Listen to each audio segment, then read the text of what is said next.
هر وقت که هیولا سرش باز میکرد مردم باید بسیار احتیاط میکردند، چون کوچکترین صدا میتونست فاجعه به بار بیاوره. اما این بار هیولا ناخواسته داخل یک دام افتید. این دو نفر بالاخره یک راه برای شکارشان پیدا کردند. اونا کانتینر را در یک دشت منتقل کردند، از دو طرف کمین کردند و با فشار دادن ریموت سیستم صوتی بالای قفس را فعال کردند. هیولا فوراً جذب صدا شد. وقتی که داخل قفس رفت، دروازه فلزی بسته شد و هیولا با موفقیت به دام افتاد. اما این موجود بیش از حد قوی بود. بسیار زود دیوال کانتینر را کج کرد. چنگمه و سلاح دستسازش بیرون کشید، یک موج نور دینامیکی شلیک کرد و هیولا را از بین برد. بعد از اولین موفقیت این دو نفر کاملا با هم هماهنگ شدند. دوباره ریموت فشار دادند. هیولا داخل قفس افتید و با یک شلیک نابود شد.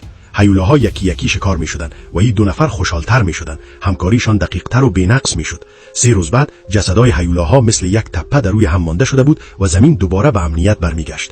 بعد از نان چاشت آماده شدند عملیات ادامه بدن، اما این بار ریموت کار نکرد. آن هر دویشان با اضطراب می‌دیدند که هیولا از قفس بالا می‌رفت.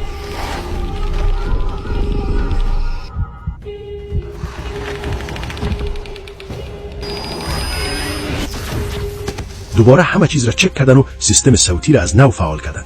بلندگو چند ساعت صدا پخش کرد، اما هیچ هیولایی ظاهر نشد. مرد موسیقی را تغییر داد، بازم هیچ اتفاقی نفتاد. اونا خوشحال شدن و تجلیل کردن، فکر کردن خطر تمام شده. اما ناگهان زمین به شدت لرزید. در همون لحظه فهمیدن یک اشتباه بزرگ رخ داده.